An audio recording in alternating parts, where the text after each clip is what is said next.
Je l'ai ouvert, du coup. Il est dispo. Ouais. Bon, eh bien, écoutez, bonjour à toutes et tous. L'enregistrement a démarré. Je vous propose qu'on démarre, et puis je ne doute pas qu'on sera rejoint par d'autres participants dans les minutes qui viennent. Je vais vous proposer de vous présenter l'ordre du jour et le thème du jour. Donc, le thème qu'on vous propose de traiter aujourd'hui dans ce webinaire du Club RSE du SPENRA, qui est co-organisé avec le Phare Propreté. C'est le thème de l'insertion. Alors, on a choisi un titre, l'insertion, un autre moyen de recruter. On va voir ensemble qu'à travers l'introduction et puis également les deux interventions, il y a plein d'autres motivations à intégrer l'insertion par l'activité économique dans les entreprises de propreté, mais ça nous semblait être déjà une première porte d'entrée qu'on espérait motivante pour participer à ce webinaire. Donc, on va donner la parole successivement donc, pour l'introduction à Jean-Pierre Majard de l'entreprise Time Propreté, qui est également administrateur du SPENRA et qui coordonne le club RSE, la commission RSE du SPENRA, à Blandine Dejean, qui est du Phare Propreté, donc délégué régional Phare Propreté. Ensuite, on proposera donc à deux intervenants, un premier intervenant qui est Thomas Tanon, qui est de l'entreprise Ciné Entretien, qui va partager du coup un retour d'expérience à hauteur d'entreprise, comment on traduit cet engagement concrètement, pourquoi on le fait, pourquoi on prend en compte l'insertion dans l'activité de son entreprise, et puis quels sont les différents moyens qui sont mobilisables pour le faire.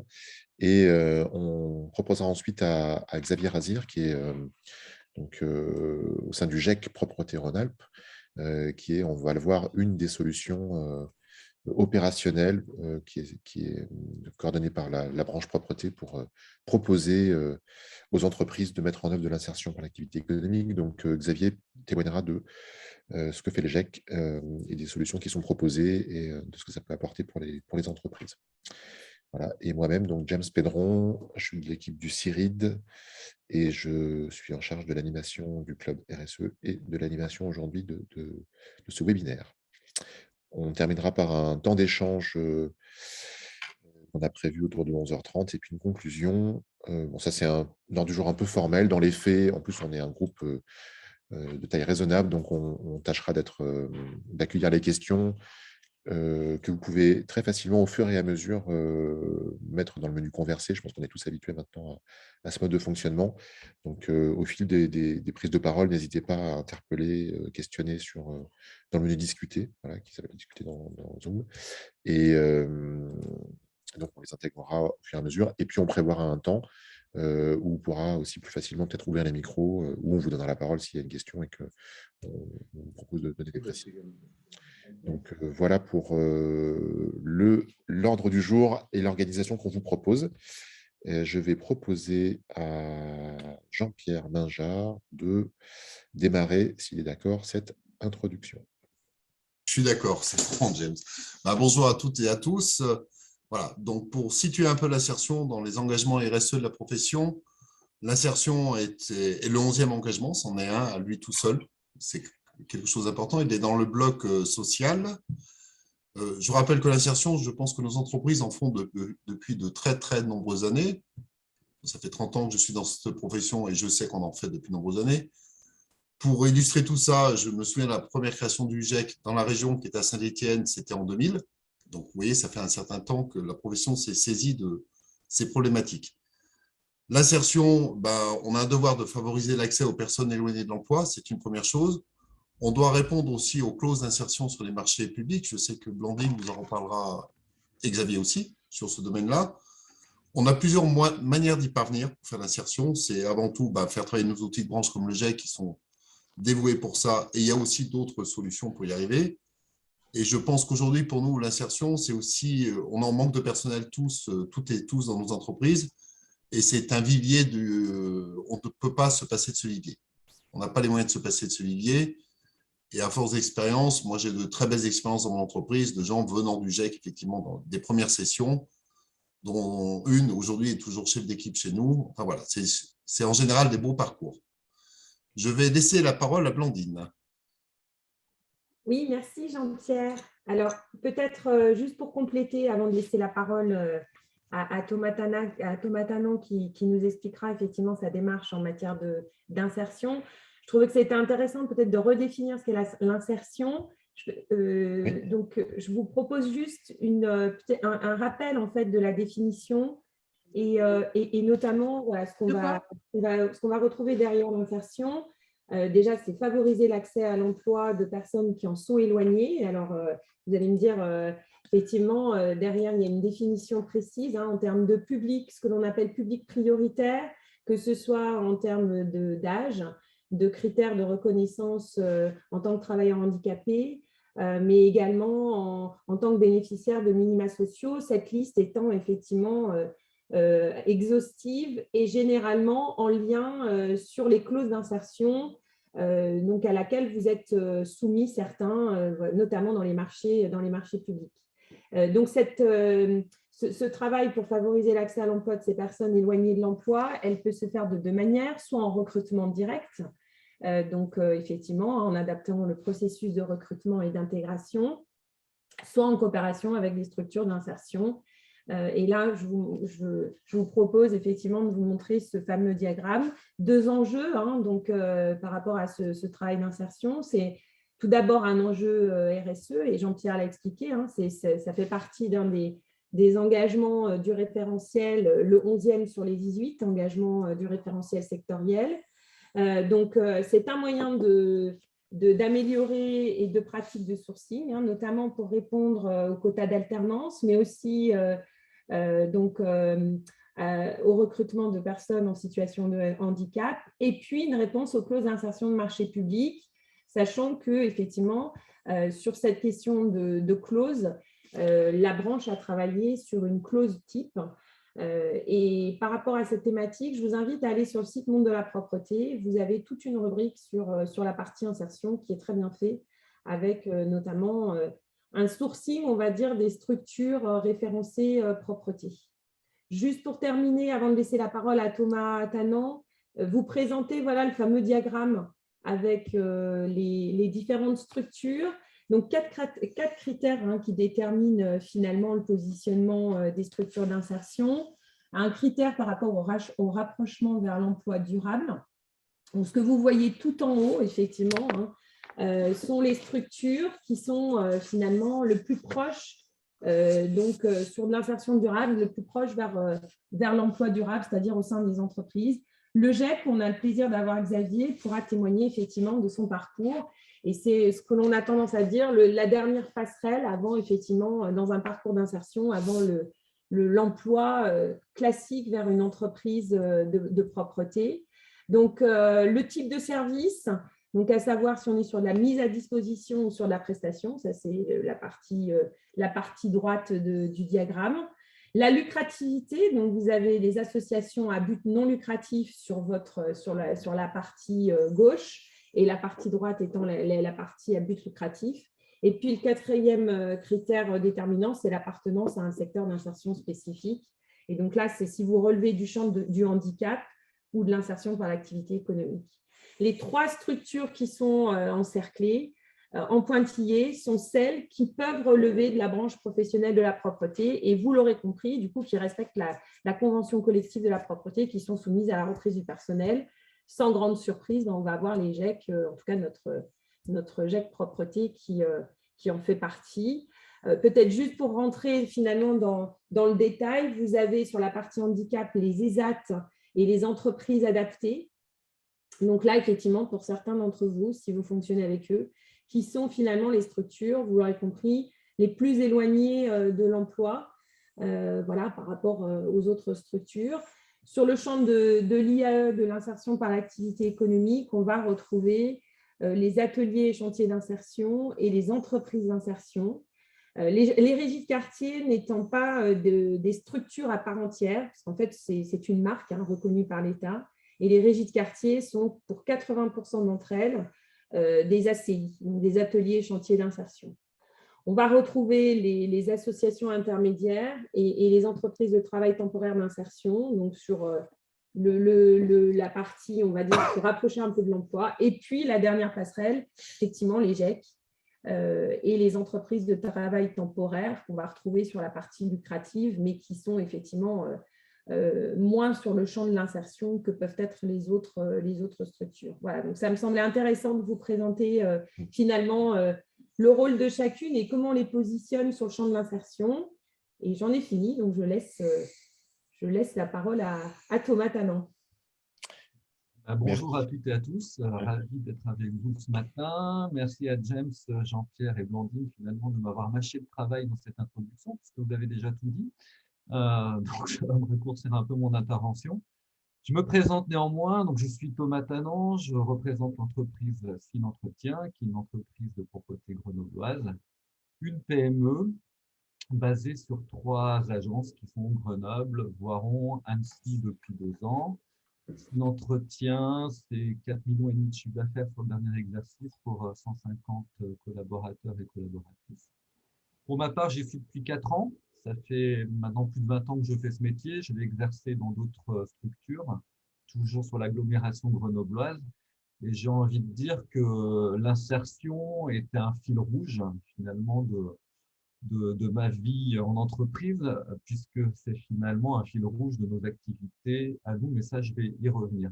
Donc, un fil rouge pour moi, parce que j'ai participé à de nombreux conseils d'administration, de maisons de l'emploi notamment, du GEC, puisque j'en étais à l'origine de la création sur Grenoble il y a plus de 17 ans. Donc, je peux vous parler de l'insertion à travers les expériences que j'ai pu en avoir. Alors, James, l'insertion, un autre moyen de recruter, c'est vrai que c'est racoleur. Ça peut faire venir du monde au webinaire. Alors, pas tant que ça, malheureusement, donc je vais peut-être tourner la phrase autrement, mais on est d'accord, l'insertion, ce n'est pas qu'un moyen de recruter. Ça va au-delà de ça, et si c'est le 11e thème, ça je ne savais pas, merci Jean-Pierre, de la charte RSE, c'est évidemment pour d'autres choses que le recrutement. J'ai envie de dire, pour résumer pour moi, en tout cas l'insertion, c'est mobiliser des valeurs pour créer de la valeur. Voilà. Je pète dans du, alors je balance le mot, je pète dans du societal washing, mais quelque part c'est aussi ça.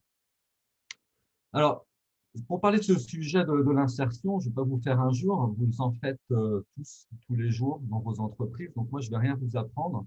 Et ce qu'on fait, nous chez FIM, n'a rien de révolutionnaire et de novateur.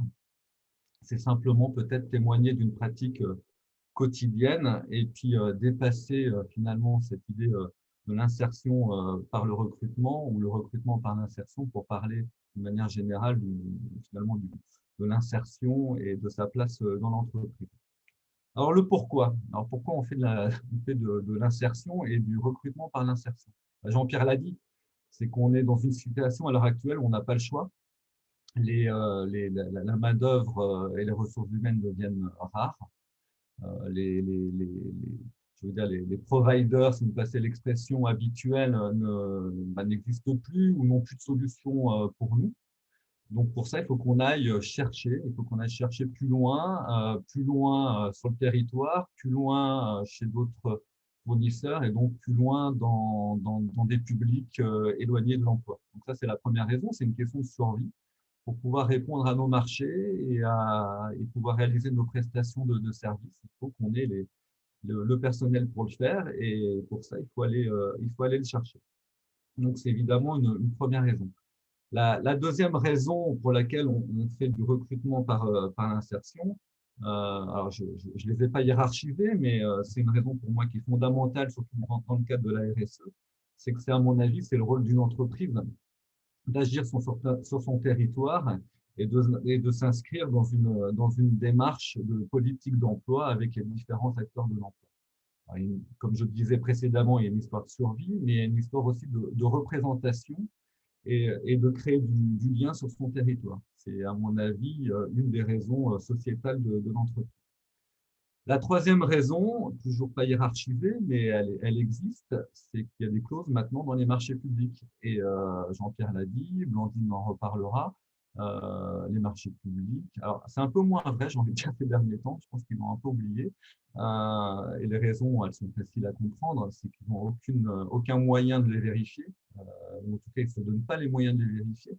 Mais il existe comme des marchés publics où il y a des clauses d'insertion, et pour ça, il faut qu'on ait la possibilité de prouver qu'on a une démarche d'insertion. C'est aussi bête que ça, mais c'est une des raisons.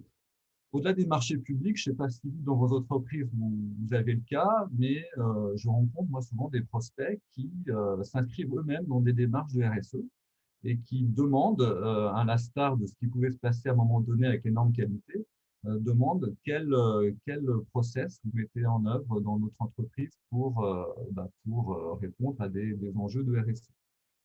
Et ça devient alors peut-être pas le critère en tout cas fondamental de sélection, c'est une évidence, mais ça peut être, on va dire, à prix égal ou à proposition égale, le critère qui fera basculer une décision. Ça, je tenais à le dire parce que ça se multiplie. Et puis, une dernière chose, parce que l'insertion, on va le voir après dans les moyens que ça met en œuvre pour le recrutement, c'est un bon moyen de recruter efficacement. Voilà. Et ça, j'y reviendrai et je vous dirai pourquoi, à mon avis. Alors, une des raisons pour lesquelles il ne faut pas faire d'insertion, c'est aller vers les aides financières. Voilà. Parce que, alors déjà, elles sont de plus en plus rares, mais celles qui existent ne doivent pas vous inciter à faire l'insertion pour cette raison-là. J'ai envie de dire, il faut que ça soit un effet d'aubaine. Il ne faut évidemment pas cracher dessus et la refuser si on vous la propose. Et en aucun cas, ça doit être un critère pour vous. Voilà. Donc, les raisons, vous les avez comprises, de l'insertion pour recruter, c'est servir les intérêts de l'entreprise. Voilà. C'est avant tout ce qui doit vous guider, voilà, et pas autre chose, pas un intérêt qui soit d'ordre idéologique, puisque cet intérêt-là ne fonctionnera pas dans le monde de l'insertion par l'activité économique. Donc, servir vos intérêts, mais pour servir vos intérêts, il faut que cette démarche d'insertion soit, à mon avis, institutionnalisée, c'est-à-dire qu'elle soit définie en termes de process et de procédés. On ne s'improvise pas recruteur par l'insertion, c'est pas vrai. Il faut s'appuyer sur des démarches qui sont externes et internes, et je vous expliquer quelles elles sont pour une entreprise comme Finentretien et puis comme elles existent pour vous tous. Donc là, c'est la question des moyens. Ces moyens-là, donc, comme je le disais précédemment, il y a des moyens externes, et ces moyens externes, c'est ce qu'on appelle maintenant couramment les réseaux. Ces réseaux existent, les politiques d'emploi et les institutions pour l'emploi n'ont pas attendu les entreprises de propreté pour faire de l'insertion. Il faut, nous, en tant qu'entreprise, les connaître, les rencontrer et voir comment on peut travailler avec eux. Donc, j'en ai listé quelques-unes, vous les connaissez, mais ça vaut peut-être le coup de les rappeler. Elles ne sont pas dans l'ordre, ou plutôt je finirai par celle qui m'intéresse le plus, mais voilà. Déjà, il y a les missions locales et les maisons de l'emploi. Ces institutions-là ont un intérêt majeur, c'est que les missions locales sont souvent orientées jeunes. Voilà, et on sait, c'est un lieu commun, hein, que la jeunesse est forcément l'avenir de nos entreprises, et on sait que c'est compliqué pour nos entreprises de faire venir des jeunes. C'est une question que moi, je me pose depuis plus de 20 ans que je fais ce métier. Je m'aperçois qu'on y arrive de moins en moins. Donc, s'appuyer sur les missions locales pour référencer des jeunes auprès de nos entreprises. Ça passe par quoi? Ça passe par intégrer des conseils d'administration de ces missions locales-là. Ça passe par des missions de tutorat. Ça passe par des missions d'accueil de stagiaires. Voilà. Les maisons de l'emploi, un autre intérêt, c'est qu'elles connaissent forcément bien leur bassin d'emploi, le bassin économique, et elles peuvent vous orienter aussi vers des gens qui sont en reconversion professionnelle. Voilà. Ça, c'est un des pourvoyeurs qu'il faut pas sous-estimer. Un deuxième auquel on pense un peu moins, c'est les organisations patronales. Voilà, je pense notamment au BNEF ou à la CPGME, qui ont des cellules emploi, notamment travailleurs handicapés, et qui peuvent vous mettre en relation avec des demandeurs d'emploi. Voilà. Et souvent, ces demandeurs d'emploi sont issus des adhérents de ces organisations patronales.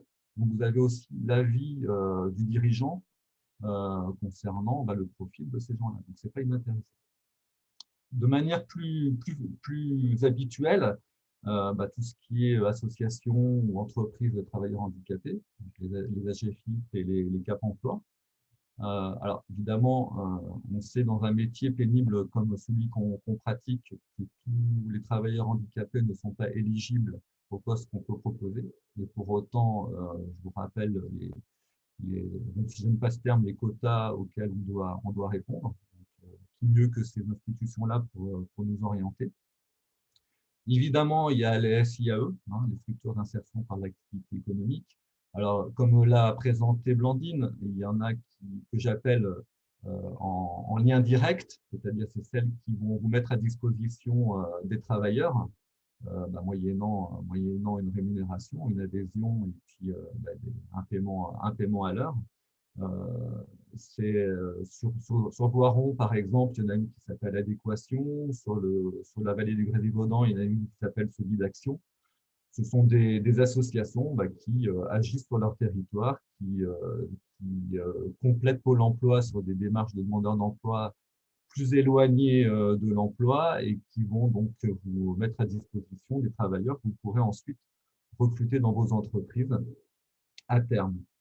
Et puis, vous avez des SIAE de manière un peu plus indirecte, comme les régies de quartier, comme l'a dit Blandine. Donc, eux ont pour vocation à recruter des demandeurs d'emploi et à leur faire suivre un parcours au sein de leur organisme.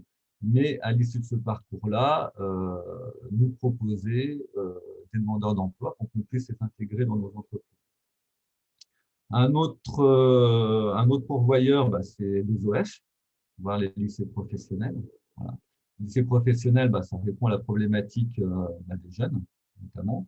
Alors, j'imagine que vous avez des lycées professionnels proches de vos entreprises.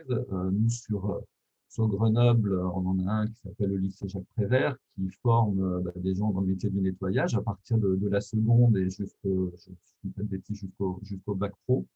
Donc l'intérêt, c'est de pouvoir recevoir ces jeunes-là en stage et puis ensuite les intégrer dans l'entreprise. J'y reviendrai. En Pôle emploi, on en parle un peu moins maintenant, parce que je pense qu'ils sont plus à même de nous aider. Et puis vous avez des associations qui sont des associations d'aide et d'insertion, qui de temps en temps nous contactent. Alors nous, on en a une sur Grenoble qui s'appelle l'Oiseau Bleu. Ce sont des gens qui travaillent sur des projets ponctuels. Et là, il y a un projet sur Grenoble qui est en cours qui s'appelle le projet Skibel. Alors, je lis, ça veut dire sortie inclusive du bidonville par l'emploi et le logement. Donc, c'est un projet qui est mené sur plusieurs mois, qui consiste à insérer via le logement et via l'activité économique des Roms. Voilà, donc ils nous sollicitent, ils vont solliciter le GIEC et ils sollicitent les entreprises du secteur pour pouvoir accueillir des gens en stage. Ces personnes-là suivent à côté de ça une formation au sein de l'organisme Sodex Formation. Voilà. Le dernier et pas le moindre, c'est évidemment le GIEC Propreté, puisque c'est un outil de branche, comme vous le savez, que ça existe depuis plus de 20 ans maintenant, que c'est réellement l'outil qui nous permet de recruter des salariés qui sont formés et connus par nos entreprises. Voilà sur les moyens externes. L'intérêt de ces moyens externes, c'est que vous avez affaire à des organismes qui connaissent les gens qui vous proposent. Voilà. Donc, ce ne sont pas des candidats lambda, ce sont des gens qui sont réellement connus, alors dans les côtés positifs, dans les côtés négatifs, qui sont connus aussi avec leurs difficultés et qui vous seront proposés à bon escient. C'est ça qui est important. Et c'est un gain de temps qui est considérable. Et c'est pour ça que je vous disais dans un des objectifs du recrutement par l'insertion, c'est recruter efficacement. Parce que les gens qu'on vous propose sont des gens qui seront d'emblée, en tout cas, soit au niveau du savoir-être et ou du savoir-faire efficace. Les moyens externes existent. Il y a des moyens internes propres à nos entreprises. J'ai envie de dire sur le recrutement, on n'a plus rien à faire puisque, comme vous l'avez compris, c'est les réseaux externes qui vont nous fournir les candidats. Pour autant, on a du job dans nos entreprises. On a du job parce qu'un personnel en insertion, ce n'est pas un personnel entre guillemets classique. Il faut le rassurer, il faut le former, il faut l'accompagner. Et pour ça, il faut qu'on ait des collaborateurs à toutes les strates de l'entreprise, à tous les niveaux. Alors, ça passe évidemment de la direction générale, mais jusqu'aux agents de service, des gens qui soient ouverts à l'accueil de collègues qui sont éloignés de l'emploi. Pour ça, il y a des moyens. Il y a évidemment le tutorat. C'était une obligation d'ailleurs au moment donné pour les adhérents du GIEC de former des tuteurs en entreprise. Voilà, des gens qui soient en mesure de comprendre les problématiques et d'accueillir ces salariés-là. C'est évidemment former les gens, mais j'ai envie de dire, on le fait avec tout le monde. Mais en tout cas, le maître mot, c'est prendre du temps. Voilà, c'est prendre du temps, laisser du temps au temps. Les gens qui sont éloignés de l'emploi ont des difficultés que vous imaginez, qui peuvent être d'ordre personnel avec des traumatismes de la vie. Vous avez des gens qui ont des difficultés d'apprentissage de la langue. Donc pour ça, il faut les soutenir, les accompagner. Et ça va même très très loin, en tout cas plus loin, puisqu'il faut aussi parfois les accompagner dans leur démarche administrative, qui pour leur renouvellement de carte de séjour, qui pour l'obtention d'un logement, qui pour l'aider au déplacement dans la ville. Voilà, c'est tout ça. C'est accepter finalement de consacrer du temps pour aider ces gens-là. Voilà. Voilà ce que j'avais envie de vous dire.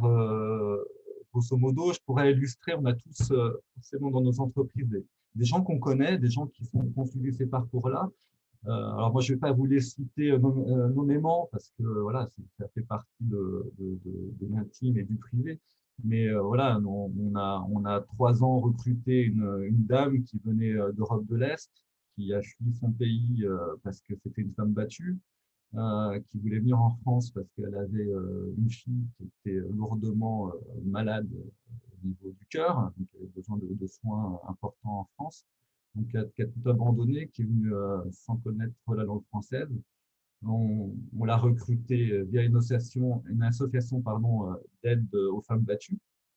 Voilà, donc on l'a accueilli, on l'a formé, on lui a donné du cours de français via Altes.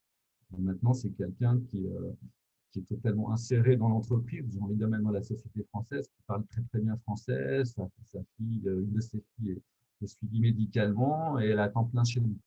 Voilà, ça, c'est un exemple que je voulais citer. Il y a un deuxième exemple d'une personne qui est réfugiée politique d'Europe de l'Est, parce que voilà, l'ex-Yougoslavie, c'est pas forcément terminé, contrairement à ce qu'on peut penser. Je veux dire, les antagonismes albano-serbes, ça existe toujours. Donc, il a fui son pays pour ces raisons-là. Il est venu en France avec sa famille. Il a été SDF pendant des semaines. Voilà, à dormir sur un parking près de la Maison de la Culture de Grenoble, pour ceux qui connaissent. Il a été aidé par une des associations justement d'accueil des gens des pays de l'Est. Il a suivi une première formation par Pôle emploi. Il a intégré le GIEC après.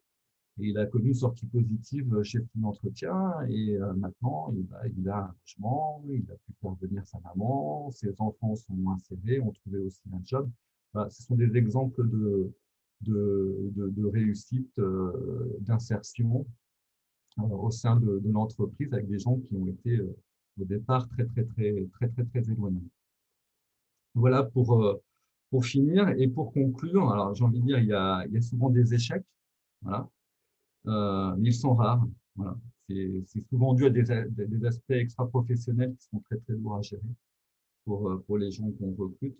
J'ai envie de dire, il y a surtout des réussites, et c'est ça qu'il faut retenir. Il y a des réussites pour le salarié qui voit sa vie changer, des réussites pour l'entreprise parce que finalement on dispose d'un personnel mais qui est impliqué et fidèle, surtout parce qu'il y a une véritable reconnaissance des gens qui sont éloignés de l'emploi. C'est pas un vain mot, c'est une réalité.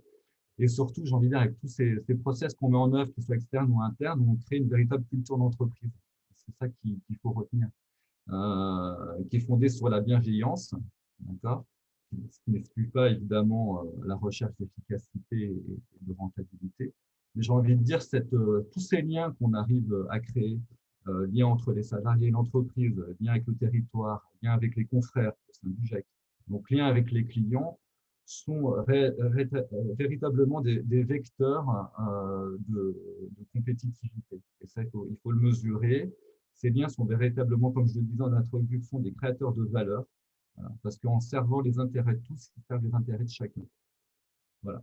Et l'insertion, pour finir, c'est offrir des perspectives. Voilà, merci. J'espère que je n'ai pas été trop long, que j'ai été à peu près clair. C'est parfait. Merci beaucoup.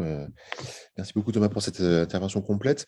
Alors, je propose, avant de passer la parole à Xavier, peut-être si vous avez des questions, les uns ou les autres, peut-être on peut en traiter une ou deux. Alors, je vois un petit signe d'Olivier qui acquiesce sur la qualité de l'intervention.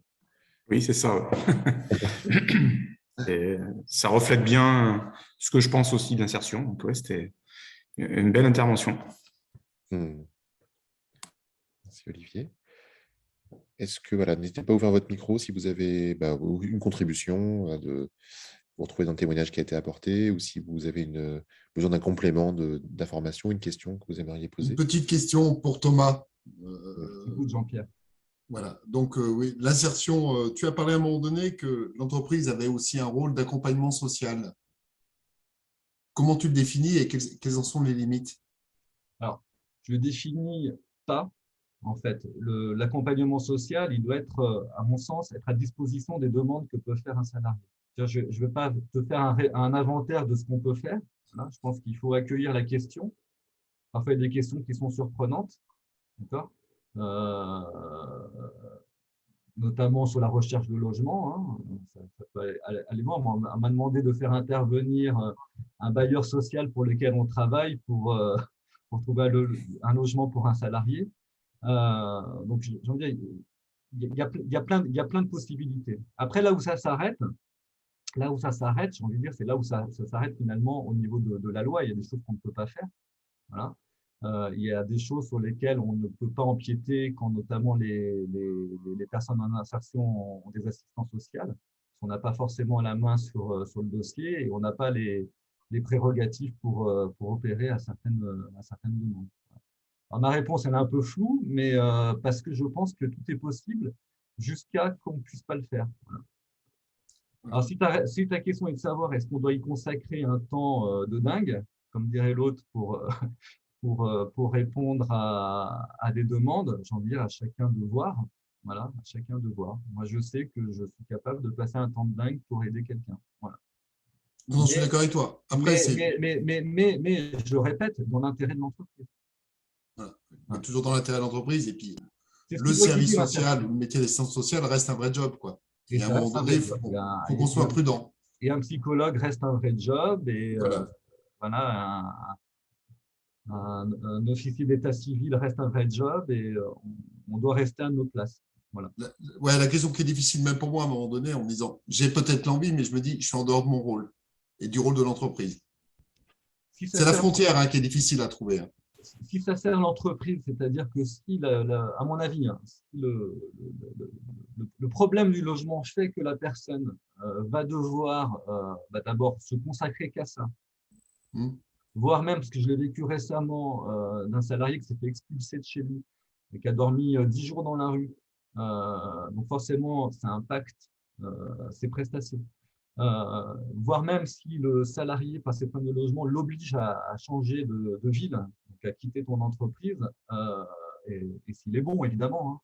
J'ai envie de dire, là, on est manichéen, on ne fera pas les mêmes efforts pour un salarié qui va être efficace pour celui qui le sera moins. C'est pour ça que je dis que ça sert l'entreprise. C'est peut-être méchant ce que je dis, mais il y a un peu de manichéisme aussi à avoir.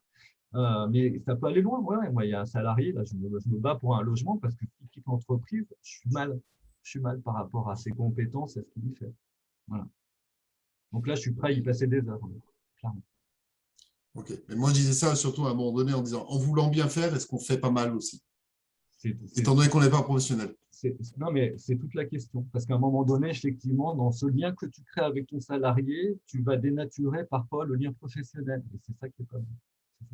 Voilà. C'est juste frontière qui est difficile. Non, c'est une vraie question. Je suis d'accord avec toi. C'est une vraie question. Mais je n'ai pas la réponse. Voilà. Je pense que c'est du ressenti et c'est du cas par cas.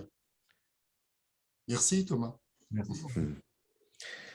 Bon, je vais proposer à… Donc, vous pouvez continuer si vous le souhaitez, si des questions vous viennent, à les inscrire au fur et à mesure dans le menu discuter, puis on reprendra un temps de questions-réponses à la suite de l'intervention de Xavier Razière pour pouvoir aborder à la fois voilà, le premier témoignage de Thomas Tannant ou celui de Xavier Razière, ou plus largement le sujet de l'insertion dans le secteur de la propreté. Xavier, si vous êtes d'accord, je vous propose de prendre la parole. Bonjour à tous, je suis Xavier Razière, le directeur du GEC Propreté Rhône-Alpes.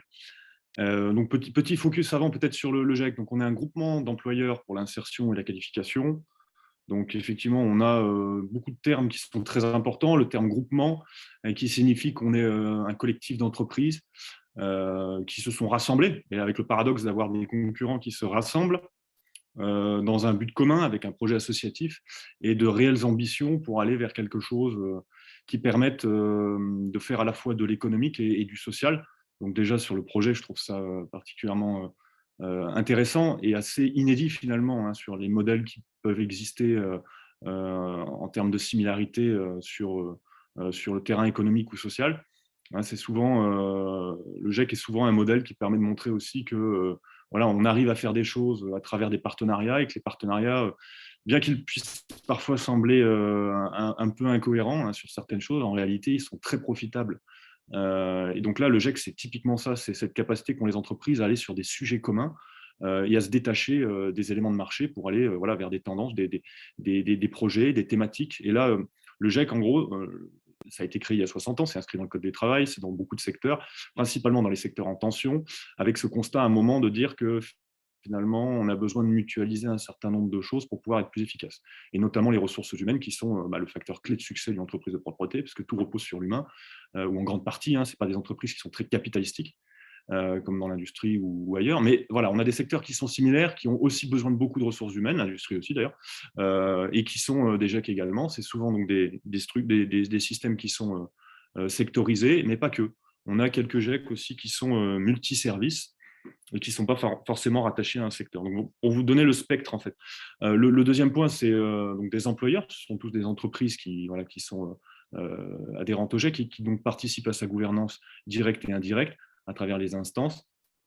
L'insertion et la qualif, qui finalement constitue le cœur du projet socio-économique du GEC. C'est faire de l'insertion, faire de la qualification, faire monter des gens, croire dans les potentiels, dans tous les potentiels. Alors tous les potentiels, bien sûr, avec certaines limites qu'on se fixe, parce que comme le disait tout à l'heure Blandine, c'est regarder où on se trouve sur l'échelle de l'insertion pour savoir où on peut aller et ce qu'on peut faire et ce qu'on ne peut pas faire. Et je rejoins les propos justement qui se sont tenus avant. Je suis tout à fait d'accord sur le fait qu'il y a des personnes qui sont parfois trop éloignées pour être prises en charge par des entreprises en direct ou par le GEC, eu égard à ses prérogatives.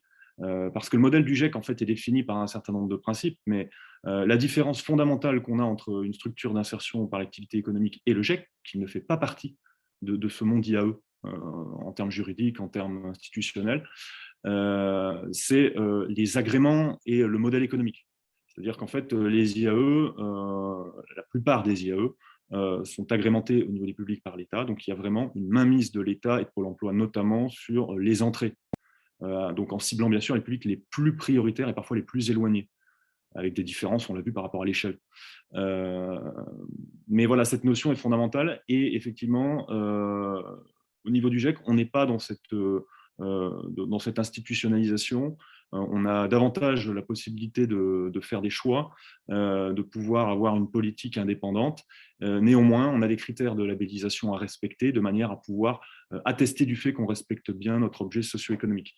Donc voilà un peu la différence. Et puis finalement, dans le modèle économique, voilà, une IAE, une structure d'insertion, elle a des financements principalement publics. Un GEC a des financements principalement privés. Voilà, c'est aussi ce qui fait la différence. Les entreprises sont partie prenante en termes d'adhésion, mais ce n'est pas ça qui constitue les gros produits, c'est principalement la mise à disposition du personnel. Et là, pour le coup, on est dans une activité commerciale, bien qu'à but non lucratif. Donc voilà pour la présentation du GEC. Alors du coup, on en voit déjà un petit peu les prérogatives, l'insertion, la qualification. Alors je n'ai pas parlé du CUL, justement, peut-être en parler dès maintenant. Le CUL pour qualification, qui est très important aussi, parce qu'un GEC ne peut pas faire autre chose que des parcours d'alternance. Ou s'il le fait, c'est très minoritaire et ça doit rester une part extrêmement superficielle de son activité. Qui dit alternance dit montée en compétences. Et justement, cette vocation, c'est à la fois de participer à un projet économique d'intégration dans des entreprises pour favoriser l'emploi, mais aussi de monter en compétences. Donc, c'est pour ça qu'on est très lié aux politiques de l'emploi, de la formation et de l'insertion. Aujourd'hui, vous voyez, on n'est plus… Même les ministères ont changé de nom. Avant, c'était ministère de l'Emploi. Aujourd'hui, c'est ministère de l'Emploi, de la Solidarité, de l'Emploi, de la Formation. Bon, enfin, je ne sais pas exactement, mais c'est quelque chose comme ça. C'est parce que tout est lié. Et dans le GIEC, finalement, c'était cette compréhension avant, il y a 60 ans, déjà de cette logique-là, avant même que, finalement, les structures évoluent, quoi. Enfin, c'est vraiment intéressant parfois de constater ces choses. Donc, c'est vraiment une prise de conscience par les entreprises de choses avant l'heure, moi j'ai l'impression, et même avant les pouvoirs publics, dans une certaine mesure. Voilà. Et donc, ce qui est fondamental dans la notion d'insertion pour un GIEC, pour moi, c'est trois choses. Tout d'abord, c'est les convictions qui sont très fortes, que ce soit pour les adhérents, les permanents du GIEC qui travaillent pour le GIEC, c'est cette conviction que dans tous les potentiels, on peut identifier des leviers permettant d'aller vers un emploi durable et dans les secteurs, et en l'occurrence ici dans le secteur de la propreté. Donc c'est regarder la personne plus comme un potentiel que comme un CV. Ça c'est quand même dans la conviction qu'on a. Et après c'est mettre les moyens justement pour transformer ces convictions en réalité. Et là ça passe par des notions que j'aborderai après en termes opérationnels sur l'activité qu'on mène. Le deuxième point fondamental, c'est la notion, le disait tout à l'heure Thomas, je suis tout à fait d'accord avec lui, de durabilité, d'intégration. La notion de temps est extrêmement importante. Laisser le temps au temps. Dans une certaine mesure, encore une fois, l'IAE fait souvent des parcours à 24 mois. Nous, les GIEC, on fait des parcours à 6 mois. Donc voilà, on peut laisser le temps au temps, mais dans un GIEC, eu égard également à son modèle économique que j'ai présenté juste avant, le temps a une limite et c'est pour ça qu'on sélectionne aussi les gens en fonction de ces prérequis et de ces critères, de manière à ce qu'on ait des gens plutôt en sortie de dispositifs préalables. Des gens qui ont levé un certain nombre de freins, parfois qui sont très, très sociaux, sur le champ notamment du logement, on en parlait tout à l'heure. Voilà, donc ça c'est vraiment notre conviction, ce parcours, ce temps, cette prise de temps qu'on a, nous aussi au niveau des adhérents, la compréhension des chantiers qu'on peut avoir, les visites aujourd'hui qu'on fait de plus en plus sur les sites, notamment les sites très techniques, de manière à pouvoir aussi appuyer votre management et votre tutorat, à travers aussi les éléments qu'on va donner à nos salariés, qui sont, il ne faut pas le perdre de vue, nos salariés, puisqu'on porte la responsabilité employeur. C'est très très important et souvent lors des partenariats aujourd'hui on a ce réflexe systématique de dire à nos adhérents de commencer lentement, de commencer par un site, de ne pas faire trop de personnes, de ne pas revenir vers nous pour une demande de dernière minute, mais vraiment de laisser ce temps pour se comprendre, se connaître, assimiler nos cultures d'entreprise respectives et vérifier si le profil est bien en adéquation avec cette culture qui est très différente d'une entreprise adhérente à l'autre, et c'est tout à fait normal parce que vous ne fonctionnez pas pareil, vous avez des opérationnels différents, vous avez des historiques qui ne sont pas les mêmes non plus, vous n'êtes pas sur les mêmes marchés. Et donc cette identification permet finalement de rapprocher au mieux le profil de l'entreprise, avec parfois du coup du partage salarial, et c'est opportun, et c'est l'avantage que le GIEC peut présenter aussi, c'est cette idée de pouvoir partager les salariés à un moment dans le parcours. Je ne le préconise pas de manière systématique, sinon on serait finalement dans un fourvoiement au niveau du modèle.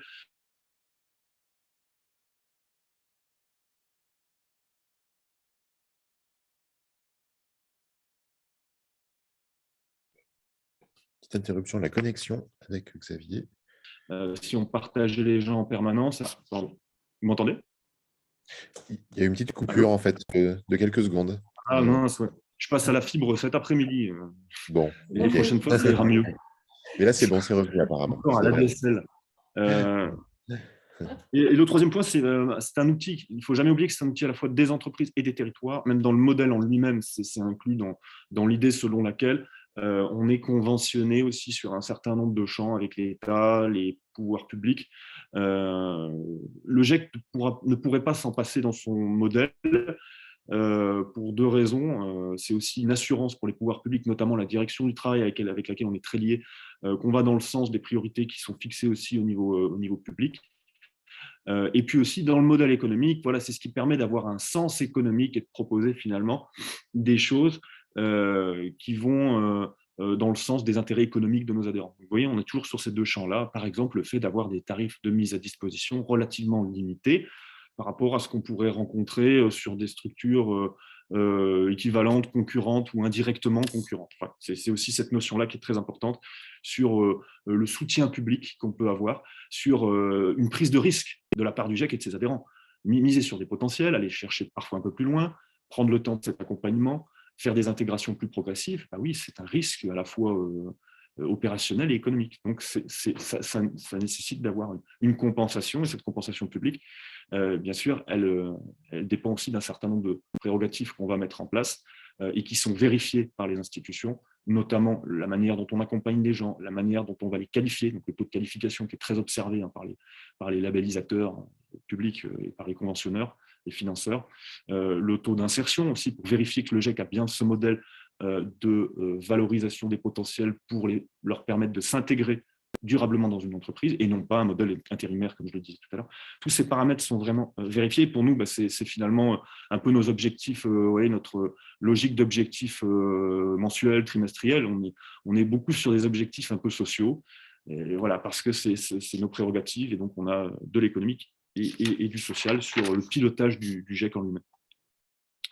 Je vais maintenant m'appuyer sur un petit support que je vais vous partager. N'hésitez pas à me dire si vous ne le voyez pas, j'espère que ça va marcher.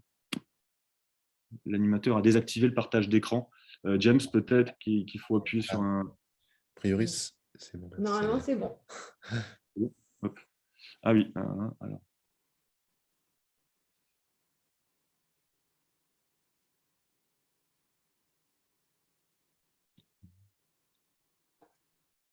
Ça ne s'affiche pas pour l'instant, mais ça va arriver. Ouais. Ah oui, je connais plus ce Teams. Ah, d'accord. Safari, peut-être. Non, desktop, ça doit être le bureau, ça.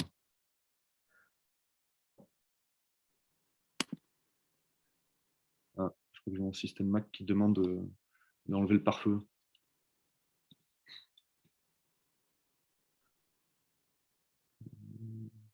Oui, d'accord. Ah oui, c'est Zoom. Modifier, Camina. Ah, désolé. Toujours les éléments de sécurité du ordinateur. J'accepte Zoom.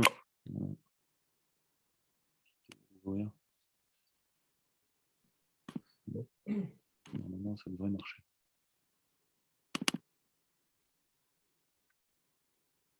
Oui, ça démarre.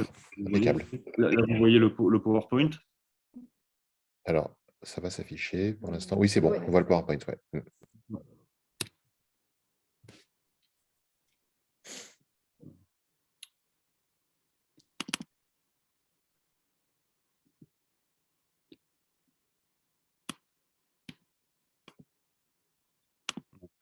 Donc pour illustrer un petit peu ce que je disais tout à l'heure, en 2020, alors c'est les chiffres clés de la labellisation, notamment sur certains critères. Bon, ce n'est pas les critères forcément qui sont contingentants sur la labellisation, mais c'est un peu toujours les mêmes qui ressortent chaque année en termes communicationnels pour montrer l'impact des GIEC.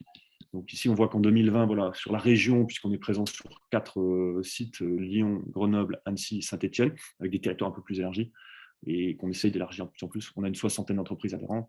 On voit que les publics sont comme relativement éloignés à 83%.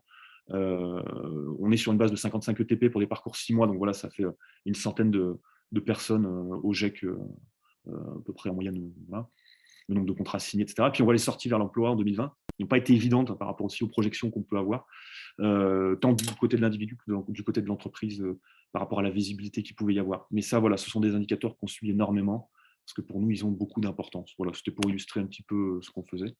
Rebondir également, parce que ça m'avait été demandé, et c'est vrai que ça peut être intéressant de voir aussi les externalités positives du GIEC, parce que bon, là, on a vu ce que ça pouvait apporter, et je reviendrai dessus sur l'aspect plus opérationnel, mais voilà, l'externalité positive, c'est finalement d'être partie prenante à un programme qui est contingenté par l'État, dans lequel justement on respecte des prérogatives qui permettent de s'assurer d'un engagement RSE.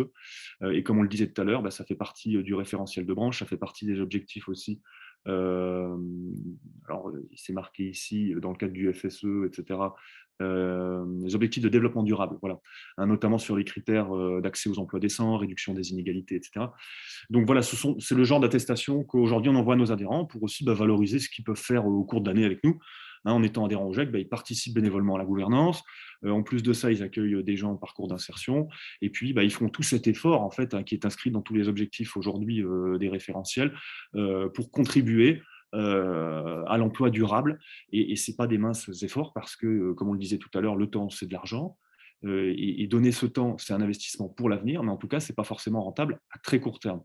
Et donc ça, il s'agit aujourd'hui pour nous, en termes d'enjeux au GEC, de le valoriser le plus possible pour vous dans le cadre de vos démarches privées, hein, que ce soit pour un donneur d'ordre ou la réponse à un marché, mais aussi voilà, pour pouvoir démontrer, nous, ce qu'on fait avec vous et mettre en valeur justement le fait que le GEC, ce sont ses adhérents finalement. Le GEC n'est que l'interface. C'est vous qui faites ça à travers nous. Voilà, donc c'était pour vous montrer ce qu'on faisait aujourd'hui. Dans l'idée de la communication, on voit ce qu'on fait aujourd'hui. Hein, on essaye voilà, de valoriser ce qu'on fait. On fait des films témoignages. Vous pourrez aller voir, aujourd'hui, on a créé un nouveau site au niveau des GEC, du comité régional Auvergne-Rhône-Alpes. Et il y a un film dans lequel on a notamment certains adhérents du GEC qui apparaissent, qui se sont prêtés au jeu et qui ont été filmés et qui notamment présentaient des parcours GEC fort intéressants avec des gens qui avaient été chez nous au GEC et qui ont ensuite été intégrés et qui avaient évolué au sein de nos structures partenaires. Donc et ça, c'est des choses aujourd'hui qu'on essaye davantage mettre en avant. Ici, on voit par exemple l'exemple, je n'ai pas mis les logos, j'ai enlevé, on voit un peu, bref. On voit un exemple où on voit en plus le client de notre adhérent qui est valorisé aussi. Et ça, par exemple, voilà, c'est un impact qui peut être non négligeable de manière informelle, mais en tout cas, ça peut avoir un impact dans le cadre aussi de vos démarches. Et c'est des choses qu'on essaye de faire voilà, de manière vraiment collective, de plus en plus avec les adhérents qui le souhaitent, qui sont partie prenante pour nous accueillir, qui ont bien sûr un accord de la part de leurs salariés pour être pris en photo, et puis voilà, qui nous valident bien sûr les photos au préalable aussi dans le cadre des diffusions qu'on peut faire. Mais voilà, sur ce champ-là, nous, on développe beaucoup parce qu'on sent que c'est dans l'air du temps. Et aujourd'hui, les institutionnels sont parfois autant sur les réseaux que sur leurs ordinateurs, enfin, ou dans leur paperasse. Et qui dit institutionnel, marché public, voilà, ça donne aussi une idée du lien entre l'institution, le social, l'économie en termes de business. Alors, avant d'aborder un autre outil qu'on a développé et qui pourrait permettre de montrer en quoi on essaie d'aller de plus en plus vers les territoires, comme je disais tout à l'heure, on est outil des entreprises et des territoires qui nous donnent aussi des incitations à aller vers des nouvelles choses, vers de l'innovation, pour aller plus loin, élargir les territoires. En termes opérationnels, je voulais quand même... voilà, peut-être en remettant cette slide-là, revenir sur comment on faisait finalement tout ça et comment on mettait en place finalement des parcours durables avec vous et en quoi justement ça favorisait ensuite l'intégration. Premièrement, nous, on a des partenariats extrêmement denses et renforcés qu'on essaye en plus de diversifier aujourd'hui de plus en plus avec les partenaires de l'emploi, aussi bien services publics, Thomas les a cités tout à l'heure, les organismes de formation et les structures d'insertion. Et donc, c'est cette connaissance et cette compréhension réciproque de nos fonctionnements et le fait qu'on est tout le temps en contact, soit à distance, soit physiquement, parce qu'on fait souvent des copies, on fait souvent des visites, on fait des informations collectives chez eux. Voilà, ça permet de renforcer aussi la qualité du sourcing. Et pour vous, voilà, ça vous permet de miser sur un partenaire qui est spécialisé là-dedans. Parce que nous, finalement, notre valeur ajoutée, c'est les RH. C'est là-dedans qu'on est bon, hein, le recrutement, les RH, la gestion de l'homme. Donc voilà, c'est ce qu'on essaye, nous, en tout premier lieu, de renforcer tout le temps. L'accompagnement socio-professionnel, c'est une autre chose, c'est quand la personne a été validée, qu'elle est entrée, qu'elle est mise à disposition de vos entreprises. Il s'agit de l'accompagner, prendre le temps suffisant pour identifier l'ensemble des freins. Mais comme le disait Thomas, il n'y a pas de modèle préconçu. Les gens sont tous différents les uns des autres. On n'est pas non plus mandaté pour avoir des attributions très sociales. On n'est pas des assistants sociaux. Par contre, voilà, on est sur un mode partenarial, multipartenarial. Donc, on est en partenariat avec, entre guillemets, partenariat. On n'a pas des conventions cadres non plus, chose qui pourrait d'ailleurs être envisagée, mais avec des structures comme Adoma, Habitat Humanisme, voilà, pour pouvoir lever par exemple des freins sur le logement, sur la mobilité via Humanisme, sur le fait par exemple d'avoir un déménagement de reconversion sur un autre territoire pour quelqu'un qui arriverait de l'extérieur, pour pouvoir avoir un logement plus rapidement. On a aussi des liens avec les opérateurs sur la mobilité. Voilà. Alors, ce n'est pas toujours facile parce qu'ils n'ont pas toujours les capacités et c'est de plus en plus dur, hein, j'ai le sentiment sur cet aspect-là. Mais voilà, et en termes de location, il y a des choses qui se font aujourd'hui, en termes de véhicules sans permis, en termes de trottinettes. Là, on est dans l'idée d'acquérir aussi un élément comme ça pour faire un test prochainement sur l'une de nos agences. Donc on essaie d'avancer sur ces sujets et tout ça, ce sont des partenariats qui sont tissés à travers aussi les liens institutionnels par rapport à des priorités qui sont soit départementales, locales, soit nationales. Et donc on s'inscrit dans ces projets. La montée en compétences, qui est fondamentale et qui est finalement un prérequis d'un salarié qui rentre au GEC, c'est la formation. Et aujourd'hui, la formation, ce qu'on essaie de faire, c'est de la faire plus sur mesure. en fonction des profils qu'on accueille, et notamment eu égard au fait qu'il est plus dur de recruter. Et comme le disait tout à l'heure Thomas, et je crois que ça a été dit aussi par Olivier, en fait, il est plus dur de recruter qu'avant. Cet enjeu-là, nous, on l'a bien compris. Aujourd'hui, on se positionne sur des parcours en lien avec l'OPCO, parce que l'OPCO a changé sa politique aussi. Et grâce à ce changement de politique, on a la capacité de faire des projets et des parcours qui reviennent davantage vers l'amont, c'est-à-dire les compétences clés, qui peuvent être le français langue étrangère, l'assimilation culturelle, voilà, tous ces éléments qui viennent compléter les parcours, qui avant étaient des éléments souvent préqualifiants, réalisés par des partenaires extérieurs. Aujourd'hui, le GEC peut les porter soit à travers des dispositifs préqualifiants, mais de plus en plus par des dispositifs d'alternance directement, donc avec du coup une mise à disposition alternante telle qu'on la connaît, c'est-à-dire un salarié au GEC qui est mis à 80% de son temps en entreprise et à peu près 20-25% au maximum de son temps en formation. Donc on peut rester sur ce modèle-là avec des parcours qui sont parfois moins axés sur le métier, quitte à ce qu'il ne soit pas toujours certifiant en termes de CQP, mais qui répondent vraiment aussi aux besoins individuels de chacun. Il y a des gens qui ont plus besoin parfois de progresser sur le savoir-être et les compétences clés que sur le métier proprement dit, ou qui ont besoin d'un levier antérieur avant d'aller sur du métier pur, qui parfois peut être réalisé sur un deuxième parcours au GEC, ou bien éventuellement par l'entreprise en direct lorsqu'elle l'aura recruté derrière. Voilà ce qu'on fait de plus en plus. C'est aujourd'hui, par exemple, des projets sur Cybèle, on parlait tout à l'heure, on est dedans. Projet sur l'illettrisme, on y est à Saint-Etienne. Projet réfugiés, on y est régulièrement sur Lyon. Et là, on envisage d'en faire un deuxième sur 2022 en lien avec là, on sort aussi d'un dispositif sur les bénéficiaires du RSA avec la Maison de la Métropole de Lyon en lien avec un adhérent de chez nous. Et voilà, donc on est sur des projets sur mesure un peu différents qui intègrent d'autres éléments. On essaye à chaque fois de s'adapter à la typologie des personnes et des publics.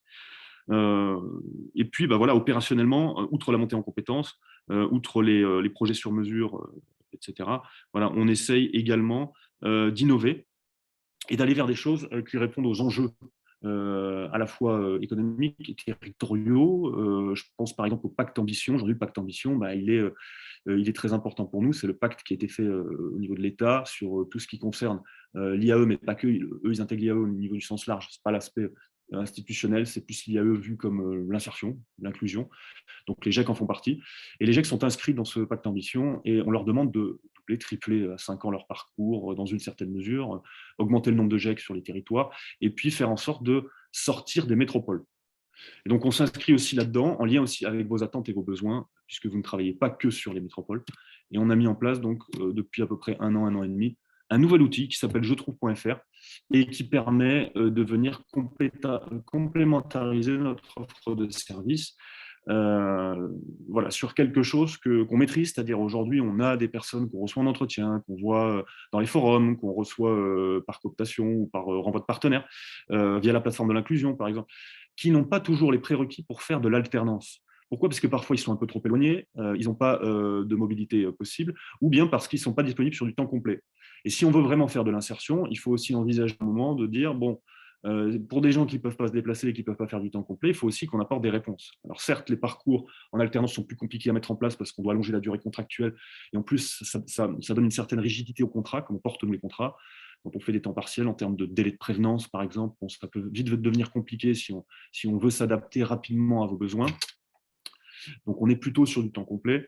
Par contre, le temps partiel, voilà, sur des bassins comme Saint-Etienne avec la plaine du Forez, où on le voit ici, Annecy, Chambéry, la zone le Genevois français, aujourd'hui, on est en capacité de pouvoir identifier en entretien des profils pertinents qu'on inscrit sur le moteur et qui, grâce à un accès individualisé, peuvent être observés par les entreprises adhérentes du territoire par rapport à des critères métiers qu'elles rentrent. Vous voyez sur la gauche tout un tas de critères métiers sur la durée du contrat, les créneaux, la motorisation, les habilitations. D'ailleurs, c'est encore en développement, on est encore en train de modifier ces critères pour qu'ils soient encore de plus en plus précis, de manière à ce que vous puissiez identifier assez rapidement des personnes qui pourraient correspondre à votre besoin, le plus près peut-être de votre chantier, de manière à limiter justement en termes écologiques et sociaux.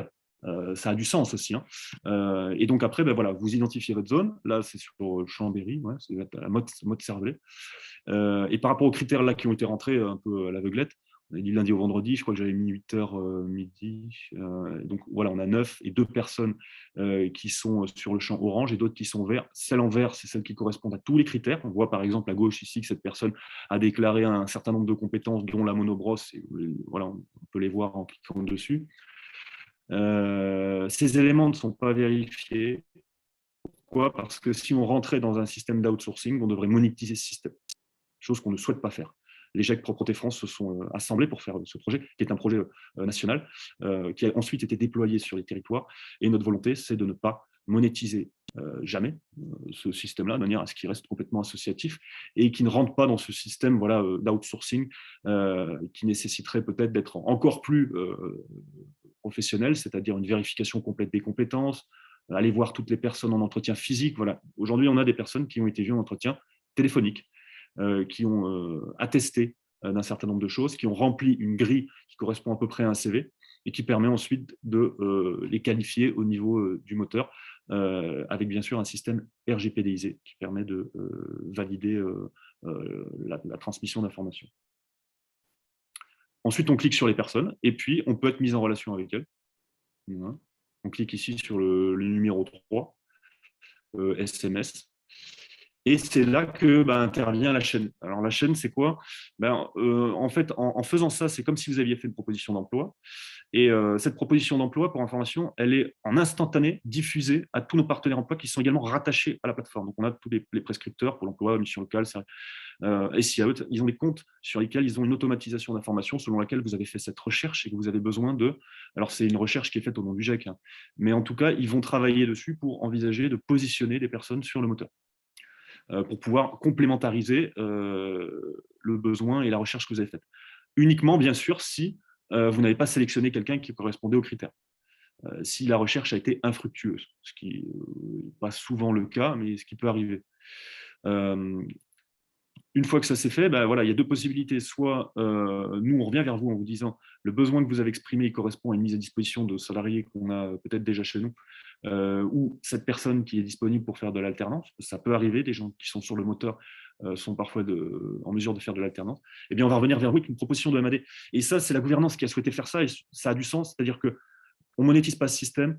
Donc, ce qui est logique quand même, c'est de, voilà, au moment où on fait une demande, si par exemple c'est sur la métropole ou juste à côté, que c'est du 35 heures, bon, et qu'on a quelqu'un de dispo ou que la personne que vous avez sélectionnée est dispo pour faire de l'alternance, on va privilégier quand même le GIEC en toute logique pour pouvoir faire vivre son association. Bon, c'est ce qui est logique.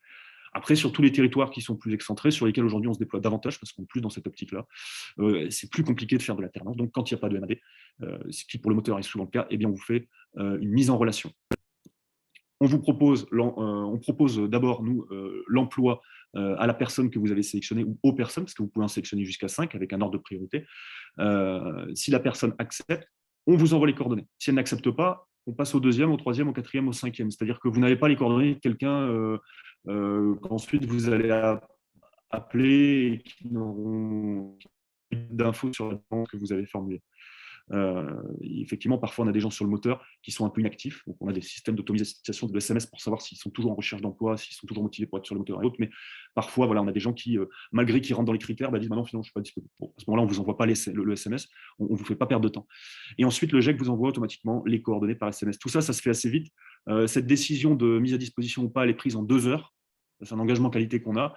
Et si la demande a été formulée dans la matinée, par exemple, le retour d'acceptation de l'offre avec les coordonnées sera fait dans la journée. Si ça a été fait en fin de journée, ce sera plutôt le lendemain. Mais on est sur du 24 heures. Voilà. Et aujourd'hui, c'est à peu près les statistiques qu'on a. Mais je trouve, du coup, fait correspondre les profils avec les besoins des entreprises. Voilà, c'est un peu ce qu'on vend, puisqu'on a obtenu un certain nombre, pas énormément, mais quand même de subventions sur ce déploiement, qui au début prend beaucoup de temps parce qu'il faut aller voir tous les prescripteurs, les réintégrer à l'outil pour que ce soit vraiment pertinent, pour qu'on puisse à la fois travailler nous sur des candidats, mais aussi nos partenaires de l'emploi en direct sur l'outil. Comme ça, on a encore plus de viviers. Et tout ça, au début, pour informer les entreprises aussi, leur expliquer l'utilisation, même si c'est très simple. Voilà, ça a nécessité un temps et un investissement. Voilà. J'en ai terminé sur le sujet innovant, qui correspond, vous voyez, à des enjeux aussi territoriaux, insertion, rapprochement de l'emploi, déprécarisation du travail. On le présente nous aussi souvent comme ça. Quand on a un emploi plus proche de son domicile, c'est aussi une manière de déprécariser un peu l'emploi. Lorsqu'on offre des compléments d'heures pour des gens qui travaillent déjà ailleurs, mais qui voudraient rechercher un autre emploi en parallèle, parfois ils n'ont pas la visibilité, donc plutôt que d'aller sur les job boards et essayer de faire un entretien ou deux, là ils sont visibles en une fois de 30, 40, 50 entreprises. voilà, donc c'est une manière aussi de déprécariser sur les territoires. Pour 2021, on est en train de déployer le moteur sur la zone de Voiron. Et 2022 est à l'étude de l'ouverture de la zone de Bourgoin-Jallieu et de Villefranche-sur-Saône. Voilà. Et aujourd'hui, le moteur est disponible sur la zone stéphanoise, Saint-Étienne, la zone de Roanne, la plaine du Forez, et sur le bassin annecyen, chambérien. Alors, je parle des zones d'emploi, donc très large, au sens de l'INSEE, et la zone du Genevois français, donc qui monte vraiment jusqu'à Genève et tout le territoire là-haut. Voilà. Et force est de constater que cet outil marche d'autant mieux sur les territoires un peu enclavés. Et c'est pour ça que notre logique aujourd'hui stratégique de déploiement, c'est plutôt vers des territoires proches des agglos, pas forcément, on ne va pas aller tout au nord, il faut qu'on ait un lien aussi avec notre activité, ou éventuellement vers notre développement du GEC, mais limitrophes. Voilà. Pas forcément dans les agglos, où aujourd'hui on a d'autres systèmes de travailler, on a une confiance des adhérents, on a voilà, une identification plus rapide des profils, on a beaucoup de partenaires emploi très dynamiques. Force est de constater que sur la zone de Saint-Étienne, ça fonctionne moins parce que les adhérents en ont moins besoin sur cette métropole. Voilà. J'en ai terminé, je crois avoir tout dit et je vous remercie pour votre écoute. Merci. Je vais pas été trop long. Non, c'était complet, intéressant. Non, je pense que c'était très clair aussi. Merci beaucoup pour ce témoignage. Je propose, alors vous avez le partage d'écran qui doit être actif toujours. Pardon, je vais l'enlever. Voilà. Ah, super, merci. Écoutez, voilà, on rentre dans une phase pareille de questions-réponses. Donc, je vous propose, comme on est un nombre raisonnable, de pouvoir interagir, ouvrir votre micro si vous avez à la fois une question, un besoin d'éclaircissement par rapport à ce qui était présenté à la fois par Xavier ou Thomas, ou amener aussi un témoignage complémentaire, parce que pour certains et certaines d'entre vous, vous êtes aussi utilisateurs ou utilisatrices des services. Donc voilà, si vous pouvez témoigner sur ce qui a été présenté, sur ce que ça vous apporte, sur les motivations qui vous poussent à faire appel à ces solutions, ou dans votre entreprise aussi, mobiliser, mettre en œuvre de l'insertion par l'activité économique. Vous avez la parole. Xavier, en termes d'insertion durable, est-ce qu'on a des statistiques par rapport à des salariés qui sont mis à disposition dans différentes entreprises ou alors qui sont mono-entreprises? Est-ce que, enfin, comment dire, qui est le plus durablement inséré? C'est quelqu'un qui a été dans 4 entreprises et qui peut choisir l'entreprise qu'il préfère, ou c'est des personnes qui ont été mises en monodisposition pendant 4 ou 5 mois dans une entreprise et qui, en fait, n'ont pas vraiment pu voir d'autres façons de travailler, en fait? Eh ben, c'est effectivement une bonne remarque parce que c'est une statistique qu'on n'a pas précisément. Et là, du coup, je vais vous donner plus un élément subjectif, mais qui correspond à ce que j'entends moi dans les agences et ce que je peux constater aussi. Mais c'est l'idée de dire que un parcours n'est pas forcément figé au début, mais qui doit se figer dans le temps avant la sortie. Quelqu'un, par exemple, qui est trop en multimise à disposition sur différentes entreprises jusqu'à la fin de son parcours est difficilement intégré parce que ça correspond à un besoin finalement qui reste relativement limité, peut-être aussi un emploi du coup peu attractif parce qu'on lui proposera peu d'heures à la fin du parcours.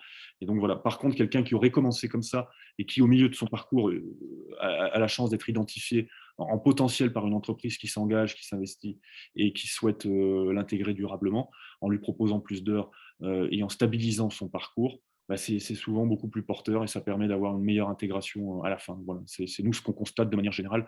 Après, c'est vrai qu'aujourd'hui, on a pas mal d'exemples de construction de parcours sur mesure, du coup, avec des adhérents qui sont vraiment dès la phase amont et même parfois qui participent au sourcing et même qui interviennent en information collective avec nous. Ça peut arriver, mais voilà, parce qu'on est sur des projets vraiment spécifiques. Là, par contre, oui, on a une très bonne insertion sur ces profils-là, sur ces parcours-là. Parce que dès le début, voilà, il y a ce travail partenarial, il y a ce sentiment d'appartenance qui commence à naître chez la personne et cette confiance aussi grâce au temps qui se met en œuvre. Et force est de constater que c'est très porteur. Enfin, c'est le sens même de l'insertion. Voilà. Mais les deux cohabitent quand même. Voilà. Mais effectivement, les statistiques précises, objectives, non. Non, c'est vrai qu'on n'a pas ça.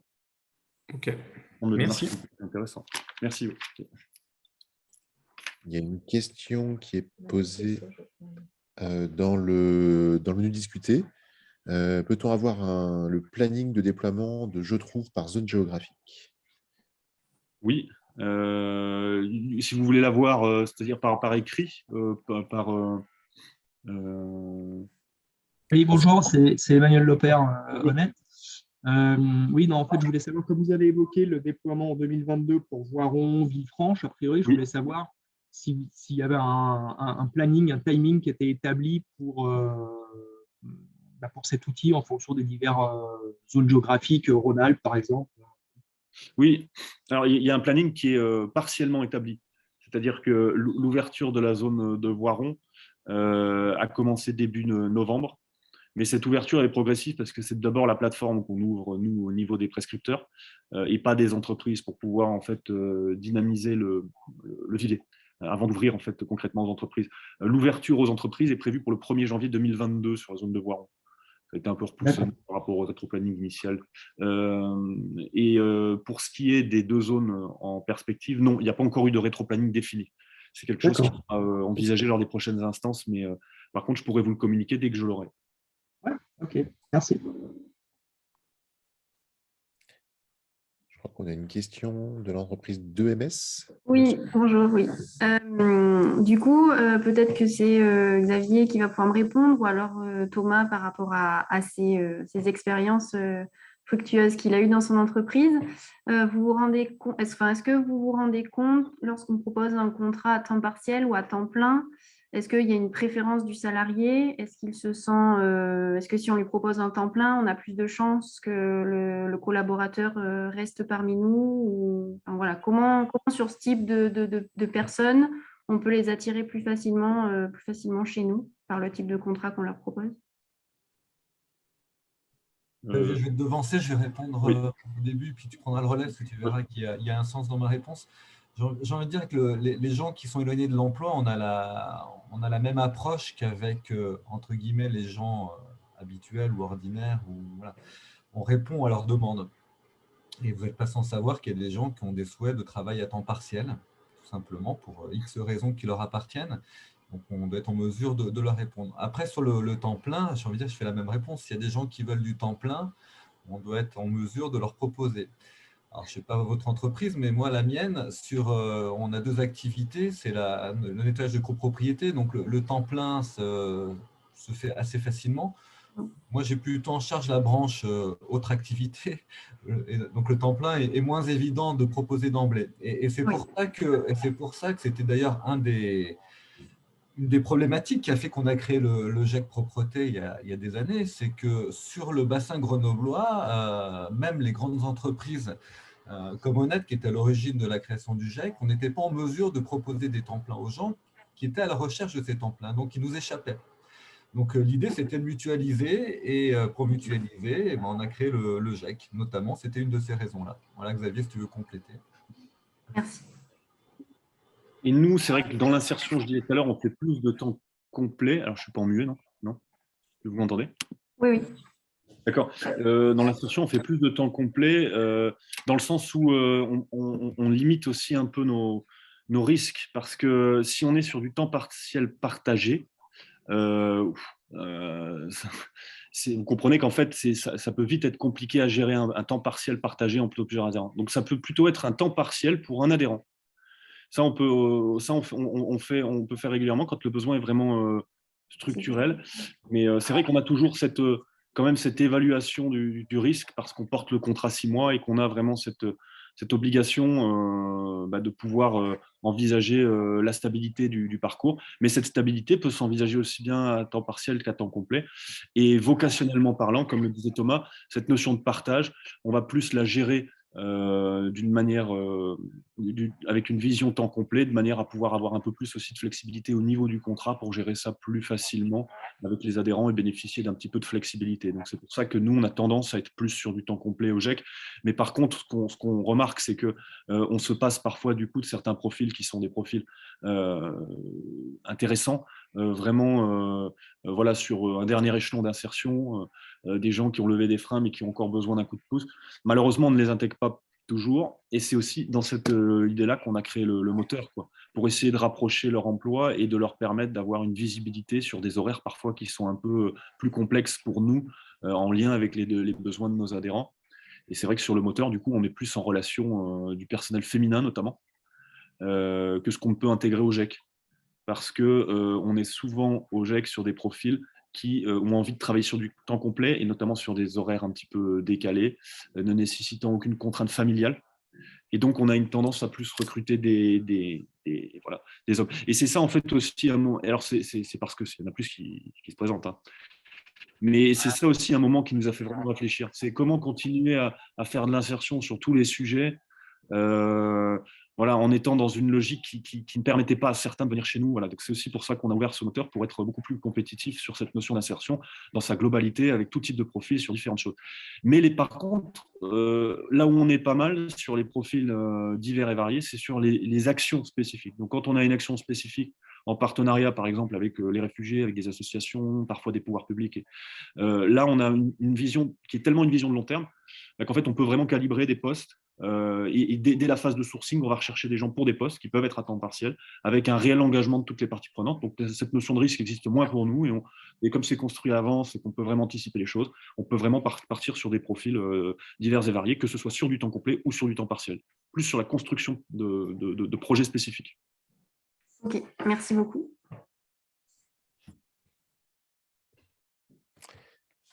Est-ce qu'il y a d'autres questions ou d'autres témoignages peut-être d'entreprises qui utilisent ces services?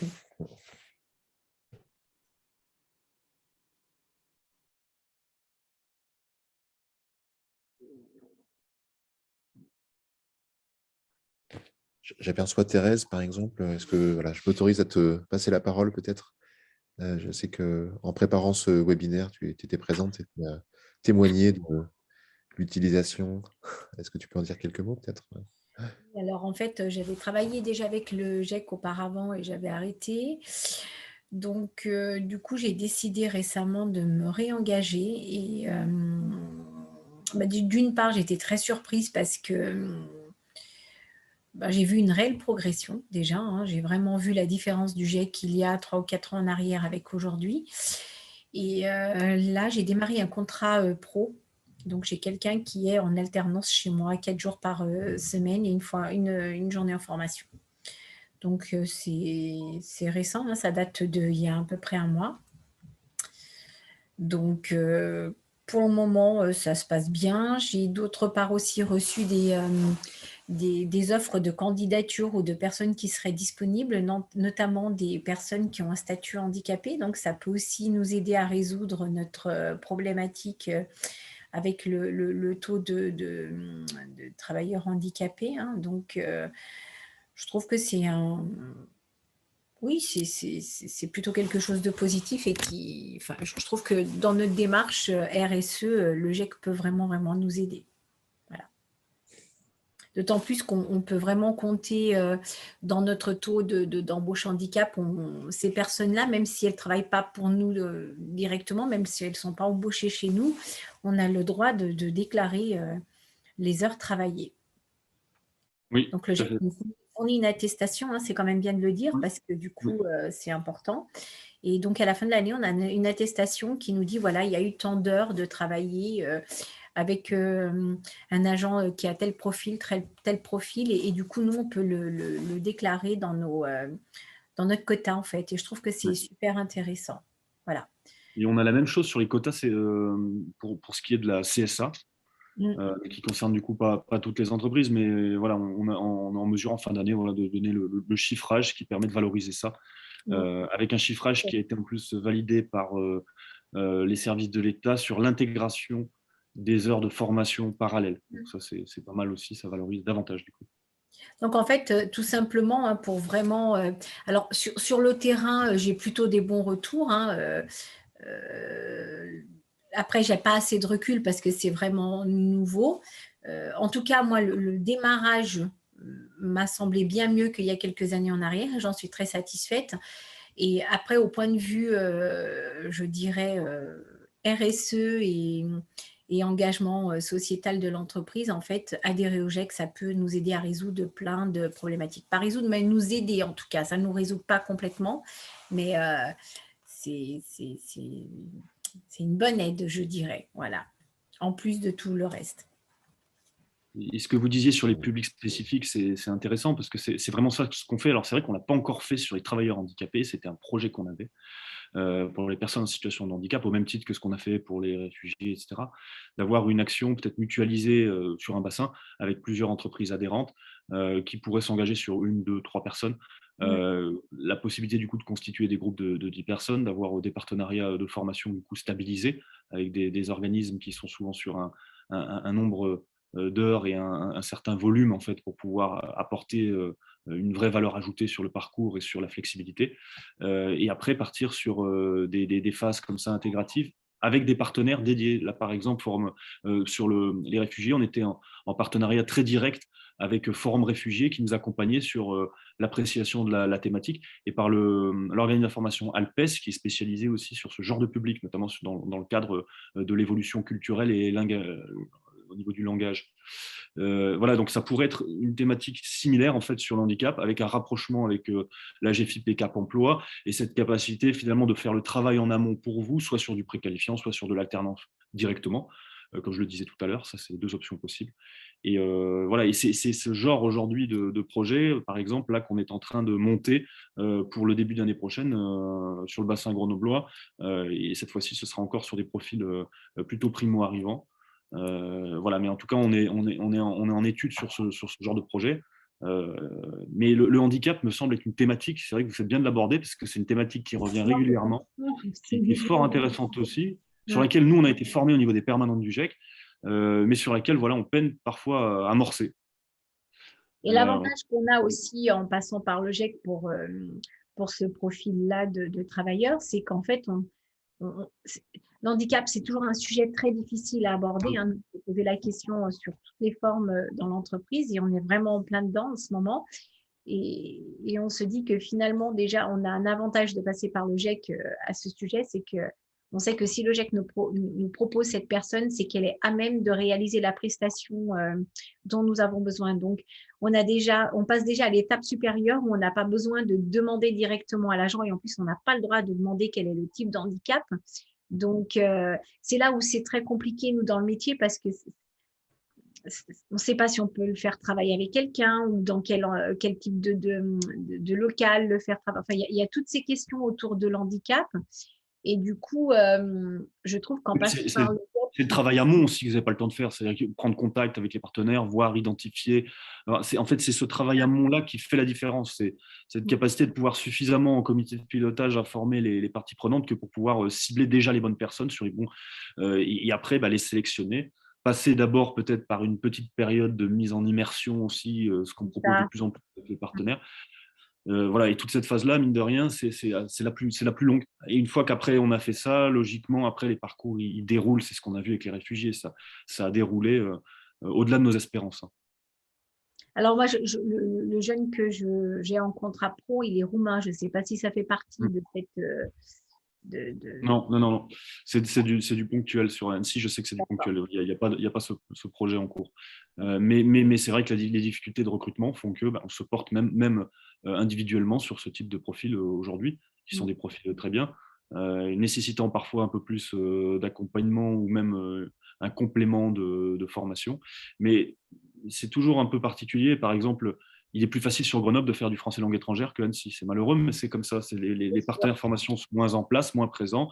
Il y a aussi une notion de rentabilité sûrement pour eux.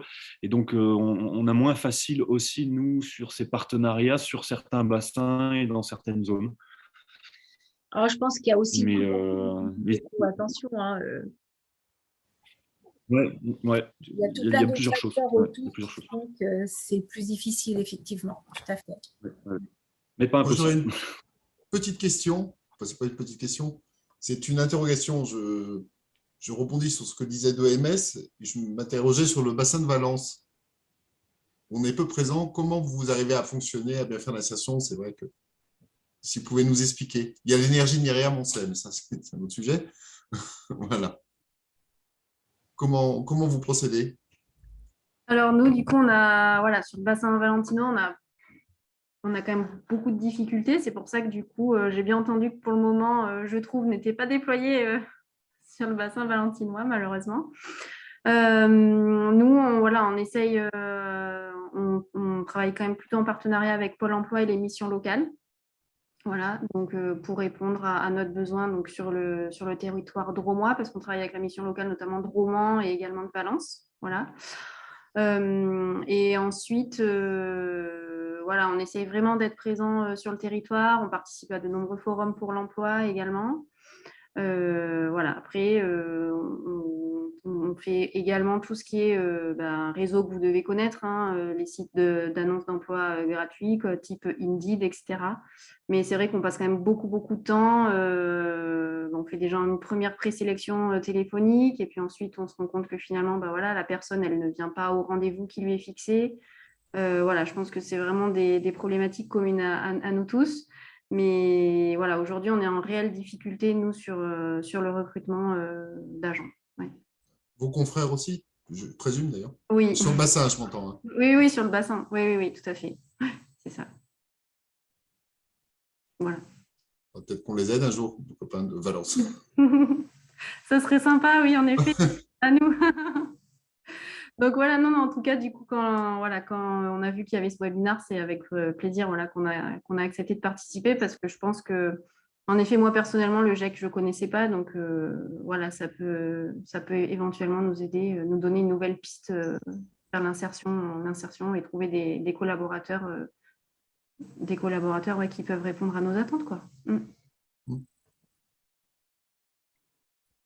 Merci pour ce témoignage. Et je vais faire le porte-parole de Amandine Gérard d'Esprolet qui a commenté, vous avez dû voir peut-être dans le menu discuté, qui témoigne qu'elle n'a pas de micro et de caméra. Donc voilà, c'est le moyen qu'elle a utilisé pour pouvoir témoigner du fait qu'elle travaille très régulièrement avec le GEC et que le retour d'expérience est très positif et se termine sur une embauche en CDI assez fréquemment. Nous rencontrons, comme beaucoup, des difficultés pour recruter via les réseaux classiques de recrutement. Et cette option nous permet de combler partiellement nos problématiques. Donc, un autre témoignage aussi d'entreprise utilisatrice des services du GEC. Très bien. Écoutez, on est à quelques minutes de l'heure de fin qu'on s'est fixée, qu'on avait fixée à midi. Donc, je vais apporter quelques éléments de conclusion pour revenir finalement par rapport à l'intention de départ et effectivement par rapport au titre qu'on avait choisi un peu racoleur, pour reprendre à juste titre les mots de Thomas tout à l'heure. On voit bien que les motivations à mettre en œuvre l'insertion dépassent bien même si c'est un point qui a été beaucoup débattu et qui est important, le recrutement de nouveaux collaborateurs. Et pour ne citer que quelques exemples qui ont été développés par les uns et les autres, la mise en œuvre des valeurs, par exemple, c'est une bonne motivation. L'accompagnement social qui existe beaucoup dans les entreprises, mais qui parfois, pour certains profils, nécessite d'aller plus loin. Donc, se faire aider sur cette dimension-là. L'apport sur la formation, la mise en compte de la responsabilité qui a été beaucoup débattue.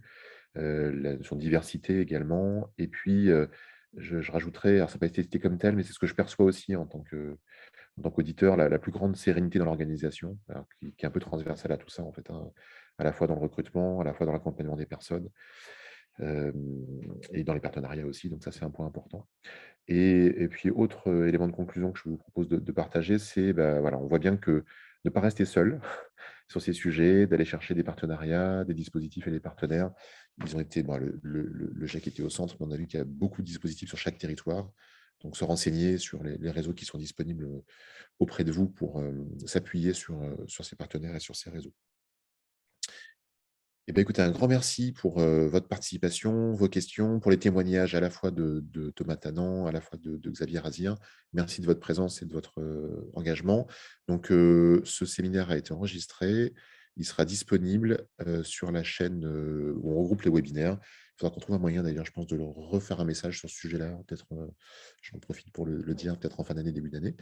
Et puis, au niveau du club RSE, on est en train de travailler là, en cette fin d'année sur le programme de l'année prochaine. Donc, si vous avez des envies de thèmes ou de formats, eh ben, je pense que le plus simple, c'est peut-être de réagir sur l'un des messages de Célia, voilà, et d'interagir et de proposer, même si c'est brut comme ça, un peu un thème, une intention, une question ou un format. C'est vrai qu'on essaie de varier les formats entre des webinaires qu'on refera régulièrement. On aimerait bien faire une visite dans une entreprise, une visite de salon, une journée d'atelier. Voilà, on a des idées déjà en tête, mais vos contributions sont précieuses, donc n'hésitez pas à les partager avec nous. Plus de présentiel, je vous rassure tous. Ça fera du bien de vous voir en vrai tous. Ça sera chouette. Exactement. Voilà, je vous propose de clôturer ce webinaire. Bonne suite de journée à chacun et chacune, et à bientôt. Merci. Au revoir à tous. Au revoir. Au revoir. Au revoir. Au revoir.